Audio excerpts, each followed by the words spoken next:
الحمد للہ رب العالمین والعاقبۃ للمتقین والصلاة والسلام علی سید الرسل وخاتم الانبیاء والمرسلین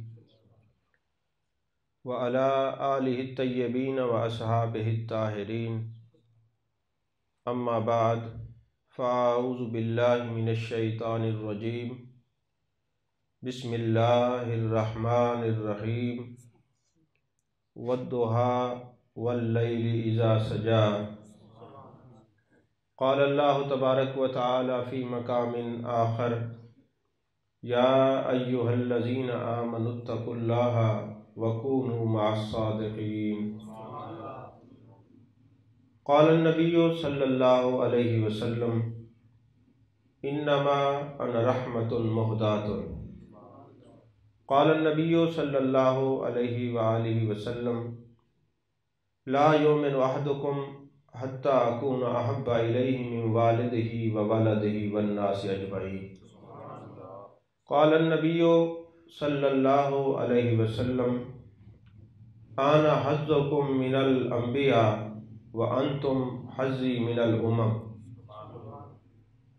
صدق اللہ العظیم وصدق رسولہ النبی الکریم الامین ان اللہ وملائکتہ یصلون علی النبی یا ایہا الذین آمنوا صلوا علیہ وسلموا تسلیما اللہم صلی علی سیدنا و مولانا محمد وعلی آل سیدنا و مولانا محمد وبارک وسلم وصلی علیہ الصلاة والسلام علیک یا رسول اللہ الصلاة والسلام علیک یا حبیب اللہ الصلاة والسلام علیک یا نبی اللہ الصلاة والسلام علیک یا خیر خلق اللہ۔ تمام تعریفیں اللہ تبارک و تعالیٰ کے لیے ہیں جو خالق کائنات بھی ہے، مالک شش جہات بھی، جو احد بھی ہے، صمد بھی ہے، جس کی شان لم یلد بھی ہے ولم یولد بھی۔ لا تعداد ہدیہ درود و سلام بارگاہ سید الانام، شفیع رحمت، والی امت، شاہ خوباں، جان جانا، شہنشاہ حسینہ، سید سروراں، سیاہ لامکاں، تتمہ دوراں، سرخیل زہرہ جمالا، رازدان ماؤہا، شاہد ماتغا، صاحب علم نشرہ، معصوم آمنہ، احمد مجتبی حضرت محمد مصطفیٰ صلی اللہ علیہ وآلہ وصحبہ وبارک وسلم کی دربار ناز میں اپنی عقیدتوں، ارادتوں، محبتوں کا خراج پیش کرنے کے بعد اللہ جل مجدہ کی توفیق اور عطا سے آج ہم اپنے جان جانا، جان کائنات، مصطفیٰ جان رحمت صلی اللہ علیہ وآلہ وسلم کا ذکر سننے اور سنانے کے لیے جمع ہے۔ عزیزان محترم، چونکہ پورا ربیع الاول، ربیع النور شریف کے اندر جان جانا، جان کائنات، مصطفیٰ جان رحمت صلی اللہ علیہ وسلم کا ذکر ہوتا رہا، کبھی محبوب کے والضحیٰ کے چہرے کا ذکر ہوا، کبھی محبوب کی واللیل کی زلفوں کا ذکر ہوا، کبھی ما زغ البصر وما طغیٰ کے کاجل والی آنکھوں کا ذکر ہوا، کبھی ید اللہ والے ہاتھوں کا ذکر ہوا، کبھی علم نشرہ کے سینے کا ذکر ہوا، کبھی محبوب کے میلاد کا، کبھی معراج کا، کبھی سیرت کا، کبھی محبوب کی صورت کا ذکر ہوا۔ آج ابھی میرے دل میں یہ بات آئی کہ پورا ربیع الاول شریف کے اندر محبوب علیہ السلام کی عظمتیں اور شانیں بیان کی ہیں، تو آج صرف اور صرف زلف محبوب کا ذکر کرتے ہیں۔ اللہ نے قرآن میں فرمایا والضحیٰ، محبوب تیرے چہرے کی قسم، واللیل اذا سجا، تیری زلفوں کی قسم۔ اور ایک معنی یہ بھی ہے والضحیٰ واللیل اذا سجا، محبوب چاشت کی قسم، محبوب رات کی قسم۔ اور جتنے مفسرین کرام ہیں تو اگر ان کی تفاسیر کو دیکھا جائے تو سب نے یہی لکھا ہے کہ والضحیٰ سے مراد چہرہ منورہ ہے، محبوب نے فرمایا محبوب، اللہ نے فرمایا محبوب تیرے رخ زیبا کی قسم، محبوب تیری زلفوں کی قسم۔ اور ضیاء القرآن کے اندر ہے کہ محبوب تیرے وہ عمل جو مخلوق کے سامنے ہیں ان کی قسم، اور جو تنہائی میں اپنے خالق کے سامنے ان کی قسم۔ اور حضور غزالی زمان رحمت اللہ علیہ نے کیا ترجمہ کیا، فرمایا محبوب جب آپ کا چہرہ چمک رہا ہوتا ہے اس چمکتے چہرے کی قسم، اور جب آپ اپنے رخ انور پر اپنی زلف عنبری کو ڈالتے ہیں اور چاند سا چہرہ چھپ جاتا ہے اور زلف عنبری آپ کے چہرے پہ آتے ہیں، سیاہی چھا جاتی ہے، میرے محبوب اس کیفیت کی قسم۔ وَالضُّحَىٰ وَاللَّيْلِ اِذَا سَجَىٰ، محبوب تیرے چہرے کی قسم، محبوب تیری زلفوں کی قسم۔ اچھا اللہ نے یہ قسمیں اٹھائی کیوں ہے؟ وجہ یہ ہے کہ کچھ عرصہ ماہی محبوب علیہ السلام پر وحی کا سلسلہ منقطع ہو گیا، لوگوں نے تانے دینے شروع کیے کہ دیکھیں معاذ اللہ اللہ نے اپنے نبی کو چھوڑ دیا ہے۔ تو اللہ تبارک و تعالیٰ نے آغاز کیا کیا، فرمایا وَالضُّحَىٰ محبوب تیرے چہرے کی قسم، وَاللَّيْلِ اِذَا سَجَىٰ تیری زلفوں کی قسم جب ان کی سیاہی چھا جائے۔ اب یہاں پر ایک سوچنے کی بات ہے، اللہ فرما رہے محبوب تیرے چہرے کی قسم، اگر صورت کا مطالعہ کریں تو اللہ یہ قسمیں کھا کھا کے یہ بتا رہے محبوب تیرے رب نے تجھے نہیں چھوڑا، تیرے رب نے تجھے نہیں چھوڑا۔ اب یہاں پر ایک سوچنے کی بات ہے جو اس کا جواب کوئی صوفی یا عاشق ہی دے سکتے ہیں۔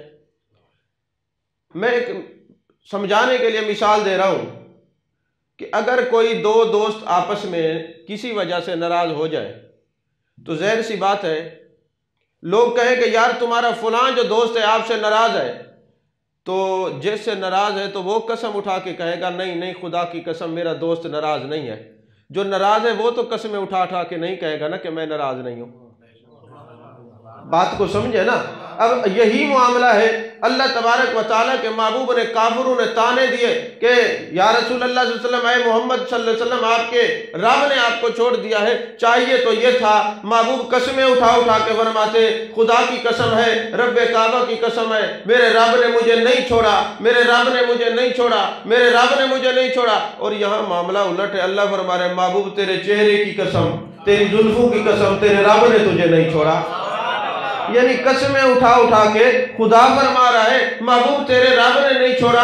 اب سید محمود بغدادی آلوسی اس کا جواب دیتے ہیں، فرماتے بات دراصل یہ ہے، ایک ہوتا ہے محب، ایک ہوتا ہے محبوب، میرے آقا محبوب ہے، محبوب کے ہر ناز و ادا پہ محب قربان ہوتا ہے، اس لیے قسمیں اٹھاتے ہیں محبوب تجھے اپنے لبے ناز کو جنبش دینے کی ضرورت نہیں، ہم قسم اٹھا کے کہتے ہیں ہم تجھ سے ناراض نہیں ہیں، ہم نے آپ کو چھوڑا نہیں ہے۔ فرمایا محبوب تیری زلفوں کی قسم، اور جانے جانا جانے کائنات مصطفیٰ جان رحمت صلی اللہ علیہ وسلم نے ایک دن اپنی داڑھی مبارک کے بال کو پکڑا، اپنے زلف عنبرین کو پکڑا اور فرمانے لگے جس نے میرے منہ مبارک کی زیارت کی اس پر بھی جہنم کی آگ حرام ہو جاتی ہے۔ تو یقین کریں جو محبوب کے بال کو دیکھ لے اس پر جہنم کی آگ حرام ہو جاتی ہے، اور جو خود حضرت آمنہ کے لال کو دیکھ لے اور صحابہ کا عالم کیا ہوگا، ان کی عظمتیں کیا ہوں گی، ان کی شانیں کیا ہوں گی، ان کی رفعتیں کیا ہوں گی، ان کی بلندیاں کیا ہوں گی۔ ان کی بلندیاں اس عروج تک پہنچ چکی ہیں کہ عقل و خرد کے مالک اس بلندی کو چھو نہیں سکتے جو اللہ نے محبوب کے صحابہ کو مقام عطا فرمایا۔ اور عزیزان محترم، میرے آقا علیہ السلام نے فرمایا جس نے مجھے جاگتے ہوئے دیکھا اس کو درجہ صحابیت نصیب ہو جاتا ہے، وہ درجہ صحابیت پر پہنچ جاتا ہے۔ جس نے مجھے جاگتے ہوئے حالت ایمان میں دیکھا، جس کو میری صحبت میسر آئی، وہ صحابی ہے۔ اب کوئی ولی ہو اس کتب کسی درجے پر پہنچ جائے، میرے صحابہ کے درجے تک نہیں پہنچ سکتا۔ اور یہ کیا کمال ہے، یہ محبوب کی صحبت کا اثر ہے۔ جب ہم صحبت انبیاء پر بات کرتے ہیں، صحبت اولیاء پر بات کرتے ہیں، تو کچھ لوگ اعتراض کرتے ہیں یار آپ صحبت کی بات تو کرتے ہیں، اصل بات تو عمل ہے، تو یارو عمل کا کس نے انکار کیا ہے، مگر کوئی ایسا عمل ہے جو کریں جس کی وجہ سے بندہ درجہ صحابیت تک پہنچ جائے۔ کوئی ایسا عمل ہے جس کو کرنے سے بندہ درجہ صحابیت پر پہنچ جائے؟ نہیں، عمل سے درجہ صحابیت تک نہیں پہنچا جاتا، محبوب کی نسبت کی وجہ سے درجہ صحابیت تک پہنچا جاتا ہے۔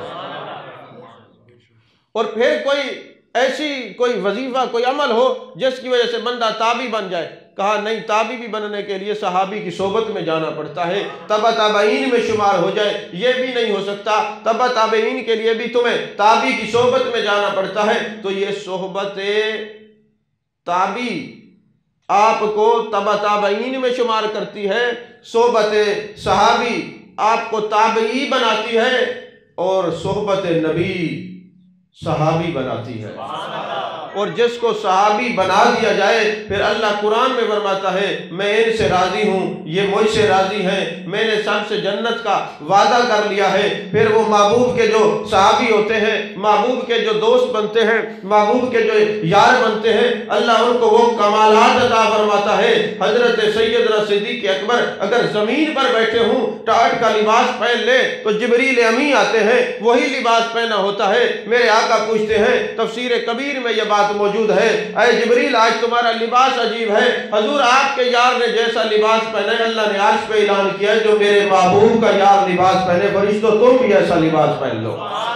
پھر وہ بیٹھتے زمین پر ہیں اور ان کے کمالات کی بلندیاں آسمان تک چھو جاتی ہیں۔ ارے نبی کی صحبت میں آنے والوں کا مقام یہ ہوتا ہے کہ ایک دن جبریل امی آتے ہیں وہی لے کر آپ کی خدمت عالیہ میں، تو سامنے حضرت ابو ذر غفاری نظر آتے ہیں۔ جبریل امی پوچھتے ہیں یا رسول اللہ ما ھذا ابی ذر، کیا یہ ابو ذر غفاری ہیں؟ میرے مصطفیٰ کریم صلی اللہ علیہ وسلم نے فرمایا اے جبریل تو میرے غلام ابو ذر کو کیسے جانتا ہے؟ انہوں نے جواب دیا یا رسول اللہ صلی اللہ علیہ وسلم جو آپ کے عاشق ہوتے ہیں، آپ کے دیوانے ہوتے ہیں، آپ کے پروانے ہوتے ہیں، جو آپ پر جان نثار کرنے والے ہوتے ہیں، اتنا ان کو زمین والے نہیں جانتے جتنا عرش بری والے جانتے ہیں۔ یہ حضرت ابو ذر غفاری اتنا زمین والوں میں مشہور نہیں ہے یا رسول اللہ جتنا آسمان والوں میں مشہور ہے، اگرچہ محبوب جانتے ہیں کس وجہ سے مشہور ہے، پھر بھی میرے آقا نے فرمایا جبریل بتا تو صحیح وجہ کیا بنی کہ یہ زمین والے اتنا نہیں جانتے جتنا ابو ذر غفاری کو عرش بری والے جانتے ہیں۔ یا رسول اللہ دو باتیں اس کے اندر ہیں، جس کے اندر یہ کمال آ جائے گا اس کو زمین والے نہیں جانیں گے جتنا عرش بری والے جانیں گے۔ ایک تو اس کو سورہ اخلاص سے توحید سے بڑا پیار ہے، دوسرا اپنے آپ کو کم تر اور دوسرے کو افضل سمجھتا ہے۔ جس کے اندر یہ دو خوبیاں ہوں گی وہ چلے گا زمین پہ چرچے اس کے عرش بری پر ہوں گے۔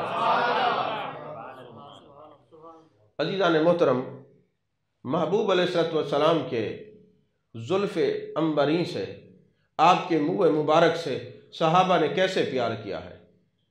حضرت انس بن مالک رضی اللہ تعالیٰ عنہ ارشاد فرماتے ہیں لوگو میرے پاس محبوب کا منہ مبارک ہے، جب میں دنیا سے جاؤں تو میری آنکھوں پر یہ میرے یار کے منہ مبارک رکھ دینا۔ یہی وصیت حضرت امیر معاویہ رضی اللہ تعالیٰ عنہ نے بھی کی ہے کہ جب میں دنیا سے چلا جاؤں تو محبوب کے ناخن مبارک اور آپ کے منہ مبارک میری آنکھوں پر اور میرے جناب رخسار پہ رکھ دینا اور مجھے سپرد الہ کر دینا۔ اور محبوب کے زلفوں کے آپ کے منہ مبارک کی قدر صحابہ سے پوچھیں کہ حضرت ابو عبیدہ بن جراح رضی اللہ تعالیٰ عنہ گھر میں سوئے ہوئے ہیں، جانے جانا جانے کائنات مصطفیٰ جان رحمت صلی اللہ علیہ وسلم کی زیارت نصیب ہوتی ہے، اور میرے آقا فرماتے ابو عبیدہ بن جراح تم یہاں پہ سوئے ہوئے ہو اور وہاں پہ حضرت خالد بن ولید ایک مشکل کے اندر ہیں، وہ جو لشکر لے کے گئے ہیں، وہ جنگ کرنے کے لیے گئے ہیں، ان کو فتح نصیب نہیں ہو رہی اور تم یہاں اپنے گھر میں آرام سے سو رہے ہو۔ جب انہوں نے خواب میں دیکھا تو اٹھ کے بیدار ہوئے، وہ جانتے تھے میرے آقا کی زیارت خود نہیں ہوتی۔ بخاری شریف کے اندر حدیث پاک ہے من رانی فی المنامی فسیرانی فی الیقظہ، جو مجھے خواب میں دیکھے گا ان قریب جاگتے ہوئے بھی میرا دیدار کرے گا۔ اب آپ مجھے خواب میں دیکھیں یا میں آپ کو خواب میں دیکھوں، یہ محض خیال بھی ہو سکتا ہے، یہ وسوسہ بھی ہو سکتا ہے، مگر جس کو جانے جانا زیارت کرواتے ہیں وہ خواب نہیں، جس کو میرے آقا چاہتے ہیں قصداً زیارت کرواتے ہیں۔ یعنی محبوب کے علم کے اندر ہے کہ میں نے اس کو زیارت کروانی ہے، اور محبوب جس کو جو کچھ عطا فرماتے ہیں عالم بیداری کے اندر وہ چیزیں بھی اس کے پاس موجود ہوتی ہیں۔ تو میرے آقا نے فرمایا اے ابو عبیدہ بن جراح تم اپنے گھر میں سو رہے ہو اور خالد بن ولید اور یہ جو میرے سپاہی گئے ہیں وہ بڑی مشکل میں ہیں۔ یہ میرے آقا علیہ السلام کے وصال با کمال کے بعد کی بات ہے۔ تو حضرت ابو عبیدہ بن جراح اعلان کرتے ہیں، مدینے کی گلیوں میں اعلان ہوتا ہے کہ جو مسلمان جنگ کرنے کے لیے گئے تھے، جو سپہ سالار حضرت خالد بن ولید تھے، وہ سخت مشکل میں ہیں، ابھی جانے جانا نے مجھے اشارہ دیا ہے۔ اب صحابہ اکٹھے ہو کے نا ان کی مدد کے لیے جاتے ہیں۔ جب وہ گھر سے نکلتے ہیں تو کیا دیکھتے ہیں؟ ایک نقاب پوش ہے، بڑے تیز رفتار گھوڑے پر سوار ہے اور وہ جا رہا ہے۔ دیکھا تو اکیلا تھا۔ حضرت ابو عبیدہ بن جراح نے آواز دی کہ آئے سوار رک جاؤ، بتاؤ تو صحیح تم کون ہو؟ جب وہ رکے نا تو کہا میرے قریب نہیں آنا، میں حضرت خالد بن ولید کی گھر والی ہوں۔ انہوں نے کہا بی بی تو اکیلا یہ رخت سفر آپ نے شروع کر دیا ہے، وجہ کیا ہے؟ کہتی ہیں کہ میرے جو سرتاج ہیں حضرت خالد بن ولید رضی اللہ تعالیٰ عنہ، وہ ایک تاج پہنتے ہیں، یعنی ایک ٹوپی مبارک ہے ان کے پاس، اس کے اندر سرکار کے منہ مبارک ہے۔ جب وہ سر پر رکھ لیتے ہیں تو پھر اللہ فتح عطا کرتا ہے۔ جب ابو عبیدہ بن جراح آپ نے یہ اعلان کیا تو میں نے دیکھا ان کا وہ تاج مبارک گھر میں رکھا ہوا تھا، یہ میں پہنچانے کے لیے اور دینے کے لیے جا رہی ہوں۔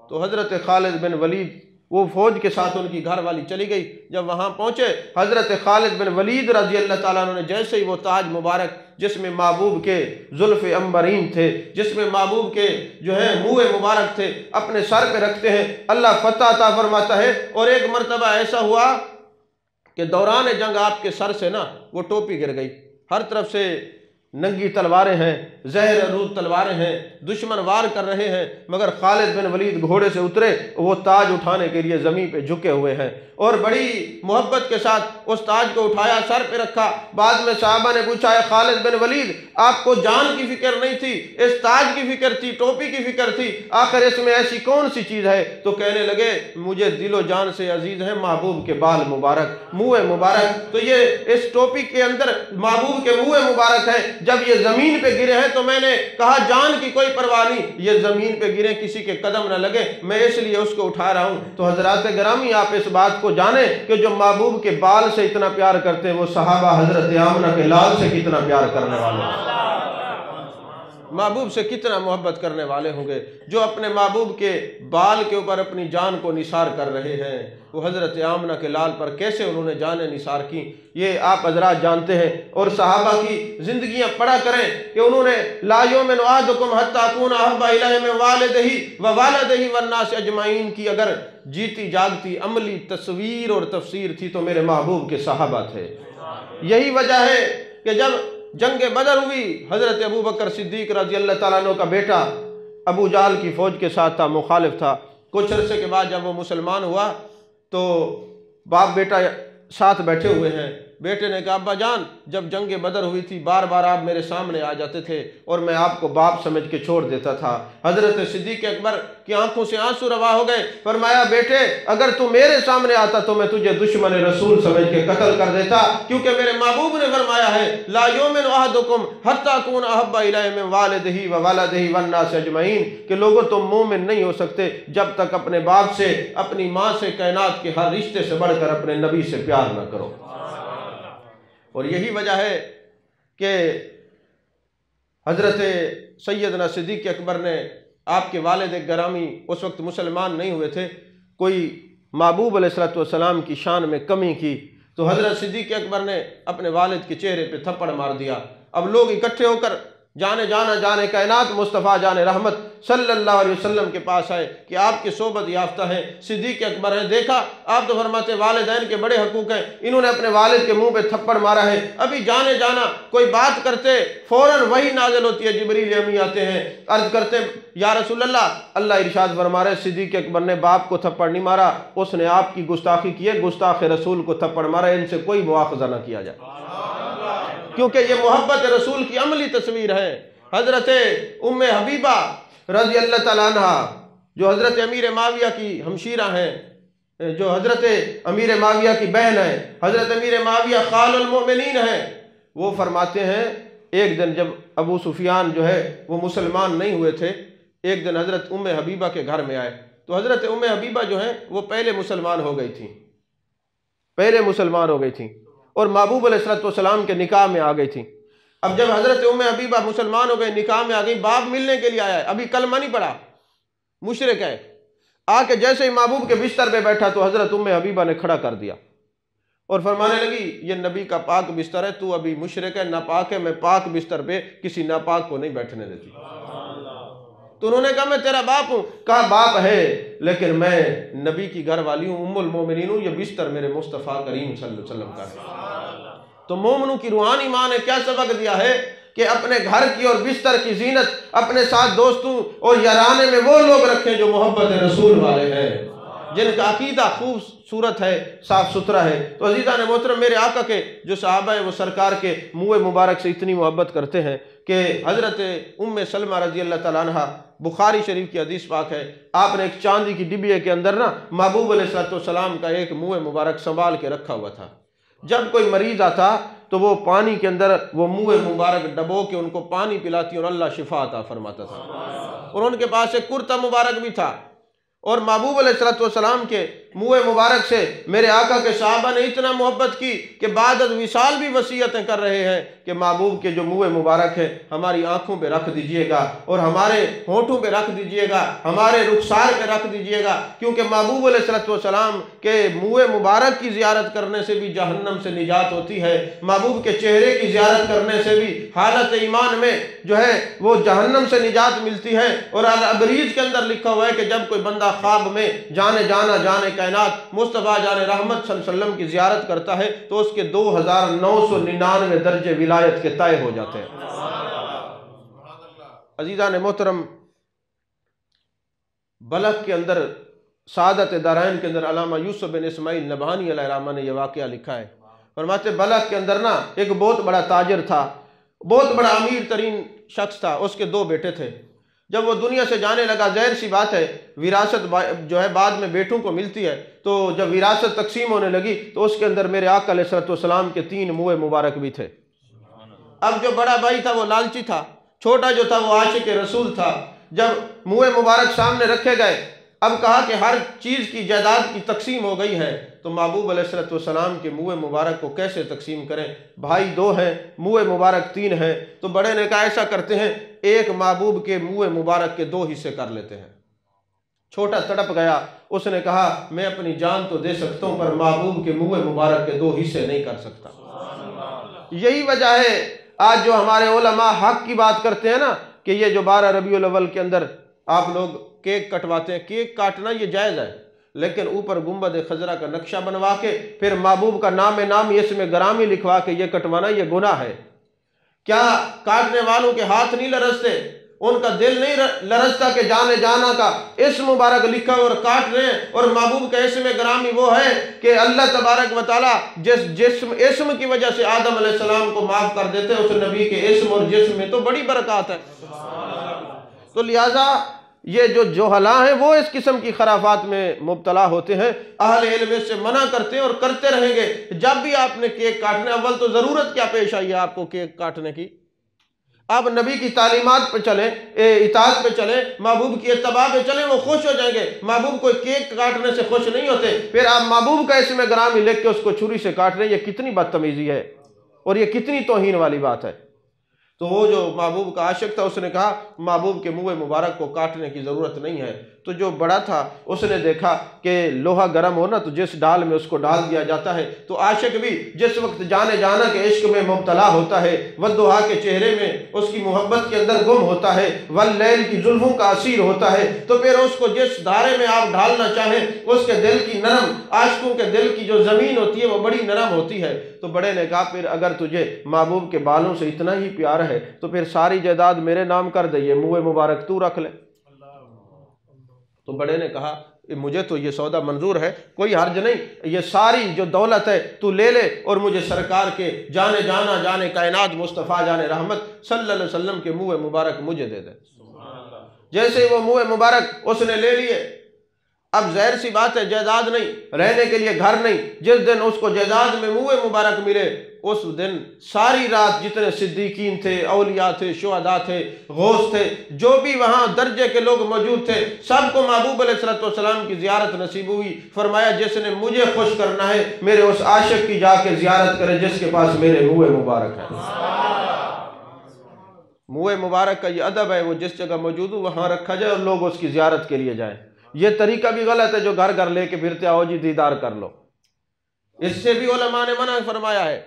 تو اب وہ محبوب کی زیارت ہوئی، جو بھی آتا ہے اس عاشق زار کی خدمت کرتا ہے، دیکھتے ہی دیکھتے جو اس کو وراثت میں ملنا تھا اس سے کئی گنا زیادہ اس کو سرکار کے زلف عنبری کے صدقے مل گیا۔ وہ بڑے بھائی سے امیر ہو گیا، یہ امیر تر ہوتا گیا، بڑا غریب تر ہوتا گیا، سب کچھ مال و متاع سے ضائع ہو گیا، ختم ہو گیا۔ اب روزانہ گنبد خضرا کے مکین کو استغاثہ پیش کرتا ہے، یا رسول اللہ صلی اللہ علیہ وسلم میرے پاس کچھ نہیں بچا، ہر چیز ختم ہو گئی ہے۔ تو ایک دن محبوب علیہ السلام نے زیارت کروائی، فرمایا اگر تو مجھے راضی کرنا چاہتا ہے تو اب جا کے اس میرے عاشق کی نوکری کر، اگر وہ تجھے اپنی نوکری میں قبول کر لے گا تو تیرا نبی تو اس سے راضی ہو جائے گا۔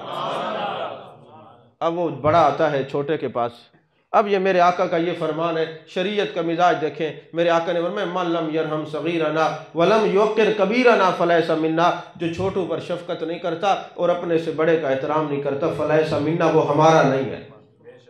جو ہمارا ہوگا نا اس کی شان و شوکت یہ ہوگی کہ وہ چھوٹے پر شفیق ہوگا اور بڑے کا احترام کرنے والا ہوگا۔ اگر آپ تھوڑا گہرائی میں جائیں، اس بات کی گہرائی میں جائیں، ڈیپلی سوچیں نا، تو آپ کو کئی راستے نظر آئیں گے۔ آخر محبوب علیہ السلام نے یہ کیوں فرمایا ہے کہ چھوٹے پر شفقت کریں اور بڑے کا احترام کریں؟ اس کا سبب کیا ہے؟ کیا انسان اشرف المخلوقات ہے اس لیے؟ کہا نہیں، بات دراصل یہ ہے، میرے آقا علیہ السلام نے فرمایا، اللہ نے قرآن میں فرمایا والعصر، قسم ہے محبوب تیرے زمانے کی، اب قیامت تک یہ میرا زمانہ ہے۔ ایک بغداد کی گلیوں میں ایک آدمی نا روٹیاں بیچ رہا تھا اور کہہ رہا تھا تازی روٹی 1 روپے کی، باسی روٹی 2 روپے کی۔ تھا بڑا عارف، بڑا صوفی تھا، اللہ والا تھا، تصوف کو سمجھنے والا تھا۔ اب وہ بازار میں یہ روٹیاں بیچ رہے اور کہتے ہیں لوگوں تازی روٹی 1 روپے کی ہے، باسی 2 روپے کی۔ تو کسی نے کہا یار تو بے وقوف تو نہیں ہے، تازی روٹی تو مہنگی ہونی چاہیے، باسی سستی ہونی چاہیے۔ اس نے کہا میں بے وقوف نہیں، کاش تم نے قرآن کو سمجھا ہوتا، کاش تم نے محبوب کے فرمان کو سمجھا ہوتا، کاش تم نے اپنے محبوب کی زبان کو سمجھا ہوتا۔ تمہیں نہیں پتا قرآن میں اللہ نے فرمایا والعصر، قسم ہے زمانے کی، اور میرے آقا نے فرمایا زمانے کو برا نہ کہا کرو، قیامت تک یہ زمانہ میں ہوں، یہ زمانہ میرا ہے یا میں ہوں، دونوں باتیں ہیں۔ تو فرماتے ہیں بات دراصل یہ ہے، نادان میں نہیں ہوں، تم نادان ہو، تمہیں نہیں پتا کہ یہ تازی روٹی میں سستی کیوں بیچ رہا ہوں اور باسی مہنگی کیوں؟ اس لیے کہ اب اللہ نے قسم اٹھائی ہے والعصر، محبوب تیرے زمانے کی قسم، اب قیامت تک زمانہ میرے مصطفیٰ کریم صلی اللہ علیہ وسلم کا ہے، تو لہٰذا تازی روٹی کو وقت تھوڑا ملا ہے زمانے مصطفیٰ میں وقت گزارنے کا، باسی روٹی رات گزار چکی ہے، لہٰذا اب اس کی قیمت زیادہ ہوگی۔ اس لیے میرے آقا نے فرمایا جو چھوٹا بچہ ہے اس کو میرے زمانے میں ٹائم تھوڑا ملا ہے، یہ شفقت کے لائق ہے، جو بڑا ہے اس کی عمر کی وجہ سے ٹائم زیادہ ملا، یہ احترام کے قابل ہے۔ اس لیے فرمایا من لم یرحم صغیرنا ولم یوقر کبیرنا، ورنہ آپ کا جو احترام ہو رہا ہے یہ آپ کے اعمال کی وجہ سے تھوڑی ہے، یہ تو کرم ہے جانے جانا جانے کائنات مصطفیٰ جانے رحمت صلی اللہ علیہ وسلم کا۔ یہی وجہ ہے یہ جو جنہوں نے ترمذی شریف لکھی ہے نا، قاضی عیسیٰ ترمذی رحمۃ اللہ علیہ، یہ بہت بڑے محدث ہیں۔ ایک مرتبہ ایسا ہوا کہ عالم جوانی میں ان سے کوئی گناہ ہونے لگا تھا تو انہوں نے توبہ کر لی۔ اب جس وقت وہ بڑھاپے میں گئے تو انہوں نے کہا کہ اگر مجھ سے یہ خطا ہو رہی تھی ہو جاتی میں توبہ کر لیتا۔ پھر وہ بڑے پریشان ہوئے کہ یار عجیب معاملہ ہے کہ جب ضرورت تھی کہ تو گناہ کرنا چاہتا تو کر سکتا تھا، جوانی تھی، اس وقت تو نے توبہ کر لیا، بڑھاپے میں تو سے خطا کا خیال کیوں آ رہا ہے؟ کہیں تیرے سے جانے جانا ناراض تو نہیں ہو گئے؟ محبوب علیہ السلام ناراض تو نہیں ہو گئے؟ تو میرے آقا کا دیدار ہوا، فرمایا قاضی عیسیٰ بات دراصل یہ ہے اس وقت تو میرے قریب تھا، میرے قرب کی وجہ سے تجھے گناہ سے بچت ہو گئی تھی، اب چونکہ تو دور ہوتا جا رہا ہے عمر کے حساب سے اس لیے تجھے خیال ہے، ورنہ تیرا نبی تو اس سے ناراض نہیں، آپ بھی تیرا نبی تو اس سے راضی۔ توجہ ہے آپ کی؟ تو عزیزان محترم، محبوب علیہ السلام نے یہی سبق دیا من لم یرحم صغیرنا ولم یوقر کبیرنا فلیس منا۔ یہاں ایک بات بڑی سوچنے کی ہے، جو آپ کے گھر کا کوئی سید زادہ نہیں، کوئی پیر زادہ نہیں، کوئی عالم زادہ نہیں، گھر کا چھوٹا ہے اس پر شفقت لازم ہے، اور جو گھر کا بڑا ہے اس کا احترام لازم ہے۔ اگر نہیں کرو گے تو سرکار نے فرمایا فلیس منا، تم میرے نہیں ہو۔ تو یارو جو تمہارے گھر کا بڑا ہو اس کا احترام چھوڑ دو تو سرکار فرماتے تم میرے نہیں ہو۔ جو امت کے بڑے صحابہ ہیں جو ان کا احترام کرے وہ سرکار کے کیسے ہو سکتے ہیں؟ جو امت کے بڑے اہل بیت ہیں جو ان کا احترام نہ کرے وہ سرکار کے کیسے ہو سکتے ہیں؟ پتہ چلا سرکار والے وہی ہیں جو اپنے گھر کے چھوٹوں، گھر کے بڑوں سے لے کر امت کے چھوٹوں اور بڑوں سب کا احترام کرنے والا ہے۔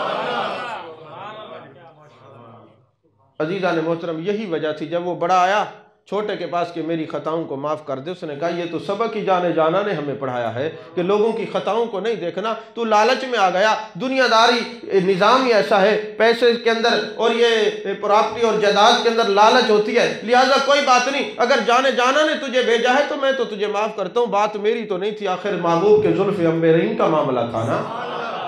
اب چھوٹے نے معاف کر دیا۔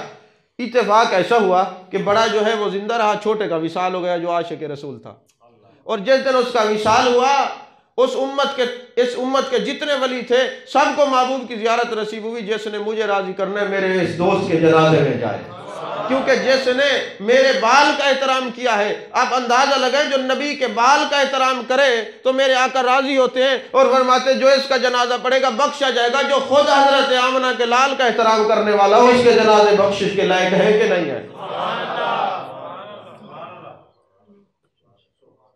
عزیزان محترم پھر کیا ہوا کہ جب تدفین ہو گئی تو میرے آقا علیہ السلام نے کئی روز تک، کتابوں کے اندر کئی روز تک جانے جانا کا دیدار ہوتا رہا، جو اس لائق لوگ تھے کہ جس نے اپنی بخشش کروانی ہے اور جس نے کوئی حاجت طلب کرنی ہے اس کی قبر پہ چلے جاؤ، کیونکہ اس نے عشق کی وجہ سے مال و متاع چھوڑا ہے اور میرے بالوں سے منہ مبارک سے میری زلف عنبرین سے پیار کیا ہے، لہٰذا قیامت تک جو اس کی قبر پہ کھڑے ہو کے دعا مانگے گا اللہ قبول فرمائے گا۔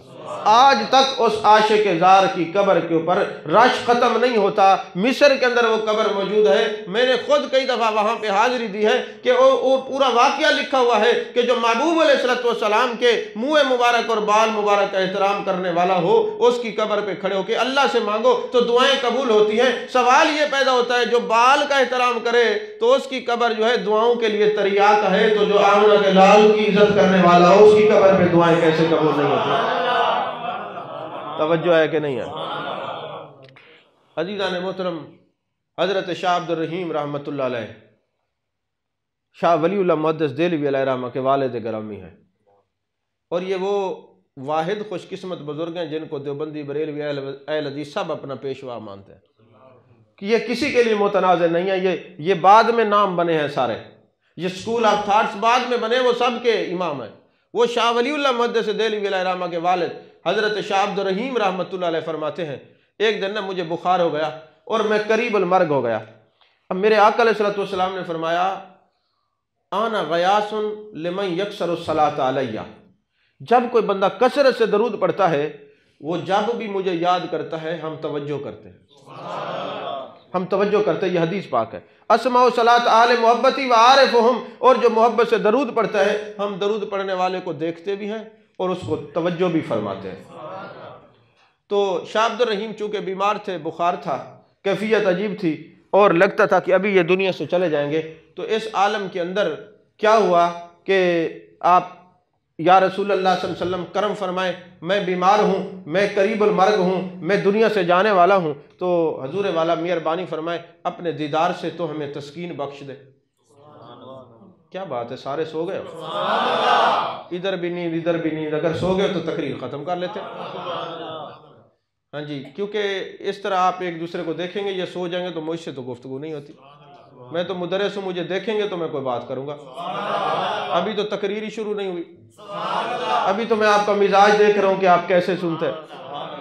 عزیزان محترم، اب وہ جناب والا شاہ عبد الرحیم محبوب علیہ السلام کی بارگاہ میں استغاثہ پیش کریں، آقا دیدار کروائیں، مہربانی کریں، مجھ میں ہی کمی ہے جو بار بار روئیں، ورنہ وہ تو بلا لیں جو ایک بار روئے۔ تو جو روتا ہے اگر وہ اس تن حنانہ بھی ہو، کھجور کا تنا بھی ہو، تو محبوب اس کو سینے سے لگا لیتے ہیں۔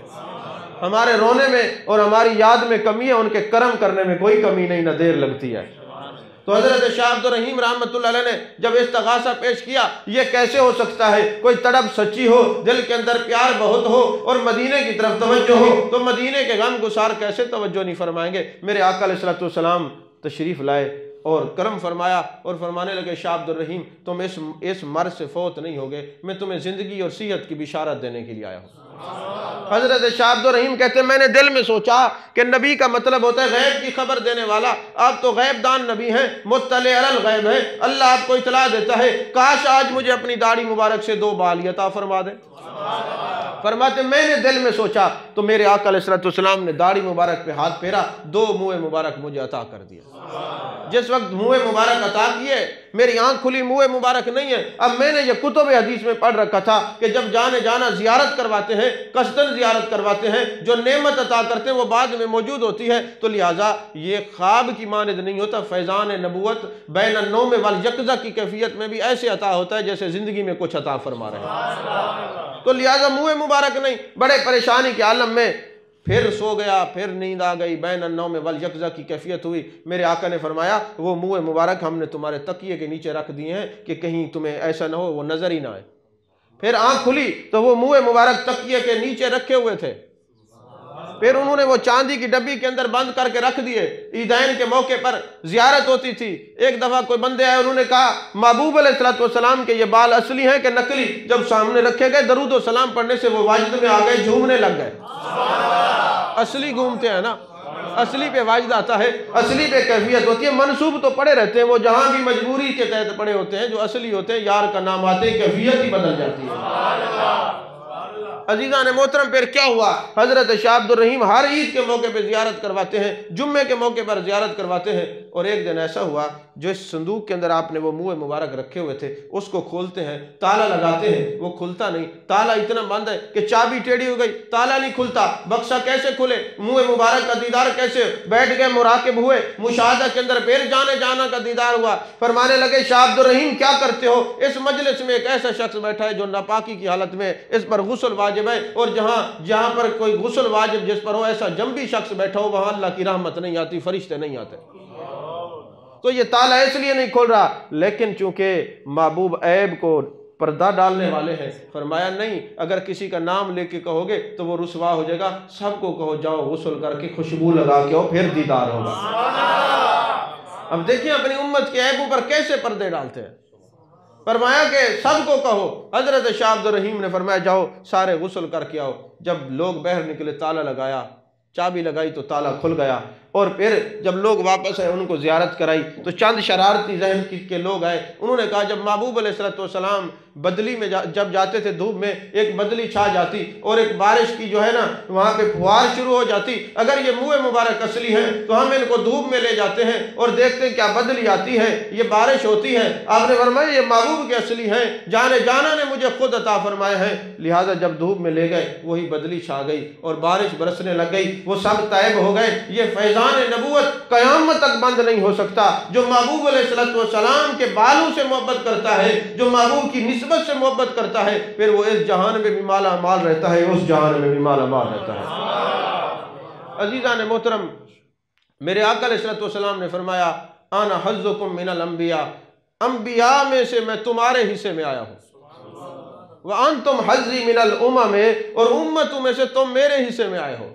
یہ کتنی بڑی خوش قسمتی کی بات ہے، کوئی کسی کے حصے میں آیا ہے، کوئی آدم علیہ السلام کے حصے میں، کوئی نوح علیہ السلام کے حصے میں، کوئی شیس علیہ السلام کے حصے میں، کوئی ادریس علیہ السلام کے حصے میں، کوئی اسحاق علیہ السلام کے حصے میں، کوئی عیسیٰ علیہ السلام کے حصے میں، اور جانے جانا مبارکباد نے فرمایا میں تمہارے حصے میں آیا ہوں، تم میرے حصے میں آیا ہو۔ اب دیکھیں اللہ کی تقسیم دیکھیں کہ اللہ نے جب یہ تقسیم فرمائی کہ کون محبوب کا امتی بنے تو اللہ نے یہ کرم فرمایا ہے۔ اسی وجہ سے حضرت ابو العباس المرسی نے فرمایا الانبیاء الی اممہم عطیۃ، جتنے نبی ہیں وہ اپنی امتوں کے لیے عطیہ ہیں، اور ہمارے جو نبی ہیں وَنَبِيُّنَا لَنَا ہدیۃ صلی اللہ علیہ وسلم، اور ہمارے نبی ہمارے لیے ہدیہ ہے۔ وَفَرْقُ بَيْنَ الْعَطِیَّةِ وَالْہَدیہ، عطیہ اور ہدیہ میں فرق کیا ہوتا ہے؟ لِأَنَّ الْعَطِیَّةَ لِلْمُحْتَاجِينَ وَالْہَدیَّةَ لِلْمَحْبُوبِينَ، عطیہ ضرورت مندوں کو دیا جاتا ہے، ہدیہ محبوبوں کو دیا جاتا ہے۔ یہی وجہ ہے اس امت سے اللہ کو پیار اتنا ہے، فرمایا کنتم خیر امت، محبوب تیری امت ساری امتوں سے اعلیٰ، محبوب تیری امت ساری امتوں سے اعلیٰ۔ میرے مالک وہ کون سے عیب اور نقائص ہیں جو اس امت میں نہیں ہیں؟ باقی جتنی امتیں ہیں قرآن میں انہوں نے جو بھی عیب اور نقائص ان کے اندر موجود تھے اللہ نے ان کو رسوا کیا ہے، تعریف نہیں کی۔ بھائی قوم ہود پر عذاب آیا، سمود پر عذاب آیا، لوط علیہ السلام کی جو ہے نا قوم پر عذاب آیا، ان کے عذاب اور ان کے کرتوتوں کو قرآن نے ذکر کیا ہے، ان کی خوبیوں کو بیان نہیں کیا۔ اور وہاں اس امت کے اندر جو بھی کوئی عیب کرتا، دروازے پہ لکھا ہوتا ہے اس نے فلاں کام کیا ہے، شراب پی ہے، چوری کی ہے، فلاں جو ہے نا حرام کاری کی ہے، دروازے پہ لکھا ہوتا۔ اب اس امت کو اللہ رسوا بھی نہیں کرتا اور فرماتا کنتم خیر امہ، کنتم خیر امہ، کنتم خیر امہ۔ محبوب تیری امت ساری امتوں سے اعلیٰ، باری تعالیٰ یہ تو سارے اعمال کرنے کے بعد اعلیٰ، وجہ کیا ہے؟ فرمایا تم دیکھتے ہو امت کا آپس میں تم تقابل کرتے ہو، میں تو والضحیٰ کے چہرے کو دیکھتا ہوں، واللیل کی زلف والے محبوب کو دیکھتا ہوں، تمہاری نظر امت پر ہے، میرے نبی کے چہرے پر میری نظر ہے، میں اس کی وجہ سے ان کو اچھا کہتا ہوں۔ تو پتہ چلا نسبتیں انسان کو اچھا کرتی ہیں نا، نسبتوں سے قسمتیں بدلتی ہیں کہ نہیں بدلتی؟ یہی وجہ ہے فرمایا محبوب تیری امت سب سے اعلیٰ، اس لیے اعلیٰ ہے کہ تو جو ان کے حصے میں آیا ہے، یہ تیرے حصے میں آئے ہیں، تو ان کے حصے میں آیا محبوب، اس لیے یہ بھی اعلیٰ ہے۔ اعلیٰ یہ خود نہیں ہے، تو جو اولا و اعلیٰ ہے، اسی لیے اعلیٰ حضرت نے فرمایا سب سے اولا و اعلیٰ ہمارا نبی، سب سے بالا و اعلیٰ ہمارا نبی۔ فرمایا محبوب تو جو اعلیٰ ہے، اب تیری نسبت میں جو بھی آئے گا اس کی نسبت بھی اعلیٰ ہو جائے گی، وہ خود بھی اولا و اعلیٰ ہو جائے گا۔ عزیزان محترم، چونکہ یہ 11ویں شریف کا مہینہ ہے تو اس حوالے سے بھی چند باتیں عرض کر دوں۔ یہ یاد رکھیں جو ولی ہوتا ہے وہ اپنے نبی کی کامل اتباع کرنے سے ولی بنتا ہے۔ قُلْ إِن كُنتُمْ تُحِبُّونَ اللَّهَ فَاتَّبِعُونِي يُحْبِبْكُمُ اللَّهُ۔ محبوب اگر یہ دعویٰ کرتے ہیں ہمیں اللہ سے بڑا پیار ہے تو ان سے فرما دیجئے میرے پیچھے پیچھے چلو، اللہ تمہیں محبوب بنا لے گا۔ تو پتہ چلا یہ ولایت اتباع مصطفیٰ صلی اللہ علیہ وسلم کا نام ہے، ولایت کسی اور جبے کبے دستار کا نام نہیں ہے، ولایت اتباع مصطفیٰ کا نام ہے۔ اور حضرت غوث الثقلین فرماتے ہیں کوئی ولی کسی کے قدم پر ہے، کوئی کسی کے قدم پہ ہے، اور میں تو اپنے نانا کے قدم پر ہوں۔ اور یہی وجہ ہے کہ جب حضرت غوث الثقلین، غوث سمدانی قطب ربانی حضرت شیخ عبد القادر جیلانی رضی اللہ تعالیٰ عنہ خطاب فرماتے تو اکثر آپ کے خطاب کے اندر میرے آقا علیہ السلام تائید کے لیے جلوہ گر ہوتے اور لوگوں کو زیارت بھی ہو جایا کرتی تھی۔ ایک مرتبہ حضرت غوث الثقلین قرآن پاک کے اوپر گفتگو فرما رہے تھے، درس قرآن ہو رہا ہے، حضرت علی بن حیتی تشریف فرما ہے، بیٹھے بیٹھے نیند آ گئی، آپ نے منبر چھوڑ دیا اور حضرت علی بن حیتی کے قریب جا کے کھڑے ہو گئے، اور جب ان کی کیفیت ختم ہوئی جانے جانا تشریف لے گئے، حضرت علی بن حیتی کو آپ نے فرمایا علی بن حیتی تجھے کیا محبوب کا دیدار ہو رہا تھا؟ جی اے غوث الثقلین محبوب کا دیدار ہو رہا تھا۔ فرمایا تم خواب میں دیکھ رہے تھے، ہم جاگتے ہوئے دیکھ رہے تھے، اس لیے لوگ یہ سمجھ رہے تھے چونکہ یہ محفل میں سو گیا ہے نا ابھی شاید سرکار ناراض ہوں گے اور اس کو اٹھانا نہیں چاہ رہے، کیونکہ جو نیند میں سویا اس کو پھر اٹھانا مکروہ ہوتا ہے، اس کو سونے دو، ہو سکتا ہے اس کی تار جڑ جائے۔ یہی وجہ ہے ایک دن محبوب علیہ السلام نے صبح کی نماز کے وقت فرمایا اے علی یہ لوگ سو رہے ہیں نماز کے لیے، جاؤ ان کو اٹھاؤ، حسن دیکھیں دین کا، جاؤ ان کو اٹھاؤ۔ مولا علی نے فرمایا یا رسول اللہ صلی اللہ علیہ وسلم آپ تو نیکیوں میں سبقت لے کے جاتے ہیں، آپ خود کیوں نہیں اٹھاتے؟ آپ نے بڑا پیارا جملہ فرمایا یہ عالم نیند میں ہے، اگر میں ان کو اٹھاؤں اور یہ کہیں ہم نہیں اٹھتے کافر ہو جائیں گے، جب تو اٹھائے گا کافر تو نہیں ہوں گے نا۔ تو پھر حضرت غوث الثقلین ساتھ ہاتھ باندھ کے کھڑے ہیں، علی بن حیتی تجھے زیارت رسول صلی اللہ علیہ وسلم ہو رہی تھی، تو خواب میں دیکھ رہا تھا اور میں جاگتے ہوئے دیکھ رہا تھا۔ اور علی بن حیتی کہتے ہیں خدا کی قسم ایسے بندے بھی زمانے میں ہیں، ہم خواب میں دیکھیں وہ جاگتی ہوئی آنکھوں سے بھی دیدار مصطفیٰ کرتے ہیں، وہ والضحیٰ کے چہرے کو تکتے رہتے ہیں، وہ واللیل کی زلفوں والے محبوب کو تکتے رہتے ہیں، وہ ما زغ البصر وما طغیٰ کے کاجل والے آنکھوں والے محبوب کو تکتے رہتے ہیں۔ یہی وجہ ہے کہ میرے آقا علیہ السلام نے اپنے لعاب دہن عطا فرما کر غوث الثقلین کو خطابت کا حکم دیا۔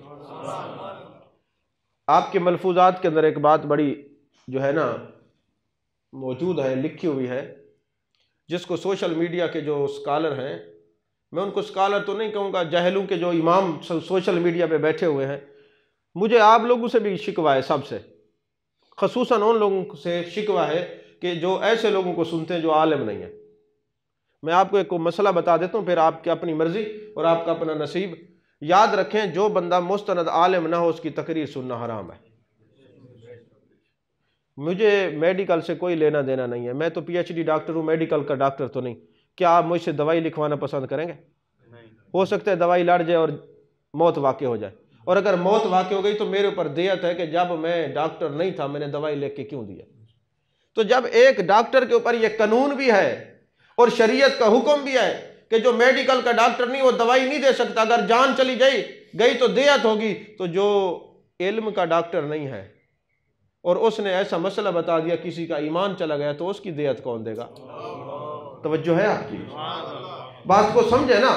میرے آقا علیہ الصلوۃ والسلام نے فرمایا من افتى بغیر علم لعنت ملائکۃ السماء والارض، جو مستند عالم نہ ہو جب وہ تقریر کرے گا، جتنی دیر وہ بات کرے گا، فتویٰ دے گا، اس پر زمین اسمان کے فرشتے لعنت بھیجتے رہیں گے۔ تو مجھے یہ بتائیں کہ جب لعنت ہی پڑے گی تو پھر رحمت کا عنصر کیسے آئے گا؟ ناسخ منسوخ کا علم نہ آتا ہو تو گفتگو کرنا سننا حرام ہے۔ تو یارو آپ تو اپنے ساتھ ظلم کرتے ہیں ایسے لوگوں کو۔ اور حیرت یہ ہے کہ اگر آپ کا بچہ بیمار ہو جائے تو اچھا چائلڈ اسپیشلسٹ ڈھونڈتے ہیں، ہارٹ پرابلم ہو جائے تو اچھا کارڈیالوجسٹ ڈھونڈتے ہیں تاکہ میری جان بچ جائے، تو پھر آپ ایمان بچانے کے لیے اچھا عالم کیوں نہیں ڈھونڈتے؟ پھر آپ جو دل کرے اس کو سننا شروع کر دیں۔ کوئی پلمبر ہو، کوئی انجینئر ہو، کوئی کسی قسم کا کوئی آدمی ہو، اگر اس کا علم دین اس نے نہیں پڑھا، صرف ناو نہیں پڑھی، اس نے کچھ نہیں پڑھا، تو پھر اس کو سننا حرام ہے۔ یہ میں نہیں کہہ رہا، یہ فتاوی شامی نہیں، یہ فتاوی رضوی نہیں، یہ فتاوی ربانی ہے، محبوب ربانی ہے۔ محبوب نے فرمایا من افتى بغیر علم لعنت ملائکۃ السماء والارض۔ سمجھ میں آ رہی ہے بات کہ نہیں آ رہی؟ ہم اکثر جاتے ہیں نا، لوگ پرچیاں لکھتے ہیں، جی وہ دیکھو جی فلاں جو مسلک ہے، وہ جو گستاخ ہیں ان کے پیچھے نماز ہوتی ہے۔ تو میں نے کہا جو عاشق ہیں وہ مر گئے، ان کے پیچھے کیوں نہیں پڑھتے؟ تو اس کا مطلب یہ کہ پرابلم تو ہم لوگوں کو بھی ہے نا کچھ نہ کچھ۔ تو جب قرآن یہ کہہ رہے وَلَا تُصَلِّ عَلَىٰ أَحَدٍ مِّنْهُمْ مَاتَ أَبَدًا، جو منافق ہیں ان کا جنازہ نہ پڑھو، وَلَا تَقُمْ عَلَىٰ قَبْرِهِ، ان کی قبر پہ کھڑے نہ ہو، یہ تو تمہارے خدا کا فرمان ہے، کسی مولوی کے پیٹ کا دھندا تو نہیں ہے، یہ تو سورۃ توبہ ہے۔ سمجھ میں آ رہی ہے بات کہ نہیں آ رہی؟ اب وہ جو بیٹھ کے سوشل میڈیا پہ اولیاء کاملین کی باتوں پر اعتراضات کرتے رہتے ہیں، ان کو کیا پتا کہ اولیاء کا کلام سمجھنا ہر ایک کے بس کی بات نہیں ہے۔ اچھا مجھے آپ ایمان سے بتائیں، جب بلی یا کتا بولتے ہیں آپ کو سمجھ آتی ہے؟ جب بھینس یا گائے بولتی ہے آپ کو سمجھ آتی ہے؟ تو جب آپ جانوروں کی بولی نہیں سمجھ سکتے، اہل اللہ کی بولی کیسے سمجھ سکتے ہیں؟ آپ کو کیسے سمجھ آ سکتی ہے کہ اہل اللہ کلام کس طرح کرتے ہیں؟ جو حقیقت پر مبنی ہو، کسی کام میں تجربہ بہت زیادہ ہو جائے۔ اگر آپ 8 سال کے بچے کی خوراک 2 سال کے بچے کو دیں گے، جو حشر ہوگا وہ آپ کے سامنے ہے، تو اس کے معدے کے مطابق اس کو جو ہے نا خوراک دی جائے گی۔ یہی وجہ ہے کہ جب آپ کسی اہل اللہ کی، اللہ کے ولی کے کلام کو سمجھنے کی کوشش کریں گے، آپ سمجھ نہیں سکتے، دھوکہ کھا جائیں گے۔ اب پھر آپ کو اہل اللہ کے پاس جا کے ہی سمجھنا پڑے گا کہ کیا کہا کیا گیا ہے۔ جس طرح غوث پاک نے فرمایا میرا مرید مشرق میں ہوگا تو میں اس کی 70 کو ڈھانپوں گا، مغرب میں ہوگا تو 70 کو ڈھانپوں گا۔ وہاں ایک پلمبر صاحب اٹھے، اس نے کہا جی لو جی یہ کیسے بات ہو سکتی ہے، یہ 70 کیسے ڈھانپ سکتے ہیں؟ میں نے کہا جب تو جانوروں کی بولی نہیں سمجھ سکتا تو اللہ والوں کی زبان تجھے کیسے سمجھ آتی ہے؟ آپ کے کہنے کا مقصد یہ تھا کہ میرا جو چاہنے والا ہوگا وہ رسوا کبھی نہیں ہوگا، وہ رسوا نہیں ہوگا۔ اب رسوا کیوں نہیں ہوگا اس پر بھی میں عرض کر دوں کہ آپ یہ جو زمزم شریف ہے نا، کبھی آپ کو موقع ملے نا تو میرے آقا علیہ السلام نے فرمایا جو حرمین شریفین کی حاضری کے لیے جائے، بیت اللہ شریف موجود ہو اور وہ 3 چلو بھر کے پانی کے اپنے سر میں ڈالے اور یہ کہے اے میرے مالک تیرے محبوب کا فرمان ہے کہ جو اپنے سر میں 3 چلو پانی کے ڈالے گا وہ کبھی رسوا نہیں ہوگا جب تک زندہ رہے گا۔ اب زمزم آپ ڈال رہے ہیں اور اللہ آپ کو رسوائی سے بچا رہا ہے۔ آپ بڑے عاملین کے پاس جاتے جی کوئی تویز دے دیں جس سے میں رسوائی سے بچ جاؤں، میں تسخیر ہو جائے اور لوگ میری عزت کریں۔ غوث اعظم رضی اللہ تعالیٰ عنہ نے بھی کئی باتیں ہمیں بتائی ہیں، اور امام الانبیاء نے کیا فرمایا کہ 3 بار زمزم شریف اپنے سر پہ ڈال لیں۔ اتنا بڑا تویز محبوب دے رہے کہ تم جب تک جیو گے کوئی تمہیں رسوا نہیں کر سکتا۔ اور پھر زمزم شریف کو آپ ہاتھ میں پکڑ لیں اور اس کو کچھ نہ کریں، دیکھتے رہیں۔ میرے آقا نے فرمایا منافقت کی بیماری تمہارے اندر سے چلی جائے گی، تم منافقت نہیں کر سکو گے۔ اور فرمایا تم زمزم شریف کو ہاتھ میں لے لو اور پھر دعا کر کے پیو، پینے سے پہلے اللہ تمہاری دعا قبول کر لے گا۔ اب زمزم کے اندر یہ کمال کیسے آیا ہے؟ زمزم کے اندر کمال یہ آیا کہ محبوب نے اس کنویں کے اندر اپنی کلی مبارک فرمائی، فرمایا قیامت تک زمزم کے اندر میں یہ تبرک ڈال رہا ہوں، قیامت تک جو زمزم کو پیے گا میری کلی کے اثرات اس کے وہ متبرک پانی کو پیے گا۔ حضرت اسماعیل کی نسبت تو ہے لیکن محبوب کی کلی مبارک کی نسبت ہے کہ جو وہ پیے گا وہ رسوا نہیں ہوگا۔ تو یارو اگر زمزم کے اندر محبوب کا لعاب آ جائے اور جو اس کو سر پہ ڈال لے وہ رسوا نہیں ہوتا، اور وہ غوث اعظم جو خون مصطفیٰ بھی ہیں، وہ غوث اعظم جن کو میرے آقا نے لعاب دہن بھی عطا فرمایا، وہ غوث اعظم جن کو مولا علی نے بھی لعاب دہن عطا فرمایا، تو اگر وہ چلو اپنے ہاتھ سے پانی ڈالیں آپ رسوا نہیں ہوتے، جس کے سر پہ غوث اعظم کا ہاتھ ہو جائے گا وہ کیسے رسوا ہو سکتا ہے؟ یہی انہوں نے کہا کہ جو میرے ماننے والے میں ان کا 70 ڈانکو یعنی رسوا ہونے سے بچاؤں گا۔ اب عام آدمی کو کیا پتا کہ انہوں نے کیا فرمایا ہے۔ عزیزان محترم، آخری بات اور بات ختم۔ حضرت غوث الثقلین غوث سمدانی قطب ربانی شیخ عبدالقادر جیلانی رحمت اللہ علیہ ایک جگہ سے گزر رہے تھے، تو ایک مسلمان کو عیسائیوں نے پکڑا ہوا تھا اور بار بار کہہ رہے تھے دیکھو قرآن میں ہے کہ عیسیٰ علیہ السلام نے مردے زندہ کیے ہیں، عیسیٰ علیہ السلام نے مردے زندہ کیے ہیں، یہ قرآن میں اللہ کے حکم سے کیا اور قرآن میں ہے، تو کیا یہ بتاؤ تمہارے نبی نے مردے زندہ کیے ہیں؟ ظاہر سی بات ہے ایسے بد مذہب اور جو کافر لوگ ہوتے ہیں وہ ایسے لوگوں کو پکڑتے ہیں جن کے پاس علم نہ ہو، جن کے پاس علم ہو تو ان سے بات کرنا ہی یہ گوارا نہیں کرتے۔ اب بندہ اسے پوچھے کہ زندہ کی اور مردہ کی تعریف، تو مردہ کی تعریف یہ جس کے اندر جان رہ چکی ہو، تجھے کیا پتا میرے نبی نے تو پتھروں کو بھی کلمہ پڑھایا۔ اور قبیلہ جاتا ہے یا رسول اللہ صلی اللہ علیہ وسلم ہم نے ایک بچی زندہ درگور کی تھی، اگر آپ اس کو زندہ کر دیں تو ہم کلمہ پڑھ لیں گے۔ بس ہوا یہ کہ میرے آقا قبر پہ تشریف لے گئے، اس بچی کو آواز دی، اللہ نے وہ بچی زندہ کر دی محبوب کے کہنے پر، محبوب کی اللہ کی عطا سے محبوب نے وہ بچی زندہ کی۔ اب میرے آقا علیہ السلام نے پوچھا بیٹا بتاؤ من آنا، میں کون ہوں؟ انہوں نے کہا انت رسول اللہ صلی اللہ علیہ وسلم، آپ اللہ کے رسول ہیں، جو آپ کو مانے گا وہ کامیاب ہے، جو نہیں مانے گا وہ خائب و خاسر ہے۔ میرے آقا نے فرمایا اب اختیار دیکھے بیٹا کیا تو چاہتی ہے، تجھے والدین کے پاس بھیج دوں یا اپنے رب کے پاس جانا چاہتی ہے؟ اٹھائیں امام بیہقی کی دلائل النبوت پڑھے، شواہد النبوت پڑھے، بیٹی کیا چاہتی ہے، تجھے والدین کے پاس بھیج دوں؟ مر گئی ہے، قبر کے اندر ہے، عرصہ گزر گیا ہے، محبوب زندہ کر رہے ہیں پھر بھیج رہے ہیں، نہیں سمجھے بات آپ؟ کیا چاہتے ہو کہ والدین کے پاس بھیج دوں یا رحمان کے پاس جانا چاہتی ہو؟ انہوں نے کہا یا رسول اللہ صلی اللہ علیہ وسلم میں نے اپنے رب کو اپنے والدین سے کئی گنا زیادہ مہربان پایا، اگر انہوں نے وفا کی ہوتی تو مجھے زندہ درگور کیوں کرتے، جو میرا وفا کرنے والا رحمان ہے میں اس کے پاس جانا چاہتا ہوں۔ تو یہی جب عیسائیوں نے پکڑ کے ایک مسلمان کو کہا کہ کیا تمہارے نبی نے کسی کو زندہ کیا ہے بتائیں، اب ظاہر سی بات ہے وہ اتنا پڑھا لکھا نہیں تھا، مگر جب غوث اعظم وہاں سے گزرے دیکھا کہ محبوب کے معجزات کا انکار ہو رہا ہے تو آپ فرمانے لگے تم تو میرے نبی کی بات کرتے ہو، میں نبی کا غلام ہوں، چلو پرانی سی پرانی بسیدہ قبر پہ لے جاؤ، اگر ٹھوکر مار کے زندہ نہ کر دوں تو نبی کا غلام نہ کر۔ بہجت الاسرار کے اندر یہ لکھا ہوا ہے، کلید الجواہر کے اندر ہے، آپ کتابوں کا مطالعہ تو کریں، یہ مستند کتابیں، اس کو ہر مکتبہ فکر کے بندے پڑھتے ہیں، یہ علیحدہ بات ہے پڑھ کے انکار کر جائے۔ اب آپ قبر پہ تشریف لے گئے، اب آپ نے قبر کو دیکھا اور فرمایا مرنے والا یہ ہے، اس کا نام یہ ہے، یہ شادی بیاہ کے اوپر ڈھول بجاتا تھا، اب بتاؤ یہ ڈھول بجاتا ہوا زندہ ہو یا ایسے زندہ ہو؟ اب آپ کہیں جی ہماری عقل نہیں مانتی، میں نے کہا جو عقل نہ مانے اسی کو تو کرامت کہتے ہیں، اگر مان لے تو پھر کرامت کیسی، ذرا قرآن کو تو پڑھو نا۔ پھر اب جو بندہ فوت ہوتا ہے اگر وہ ڈھول بھی بجاتا ہو کیا اس کو دفناتے ڈھول رکھتے ہیں اس کے بعد؟ تو یہ تصرف دیکھے کہ وہ بھی انتظام کر کے دے رہے ہیں کہ جو محبوب سبحانی کہہ رہے ہیں ویسے اٹھنا۔ اور جب وہ زندہ ہوا تو پھر حضرت غوث الثقلین نے نام پوچھا تو وہی نام تھا جو آپ نے بتایا اور وہی کام تھا جو بتایا، اور فرمایا دیکھو یہ تو نبی کے غلام ہیں، جو اس امت کے غلام مردوں کو زندہ کر سکتے ہیں، تو یہ تو غلاموں کا یہ کرامت ہے، تو میرے نبی کے معجزے کا عالم کیا ہوگا؟ اور پھر وہ پورا قبیلہ عیسائی مسلمان ہو گیا۔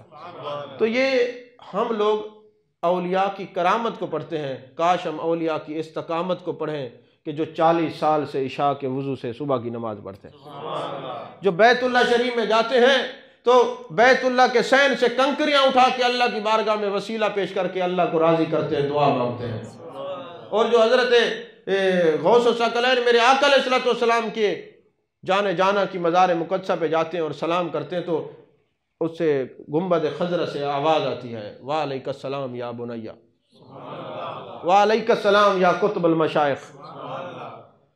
یہ تو اولیاء ہیں، الا ان اولیاء اللہ لا خوف علیہم ولا هم یحزنون۔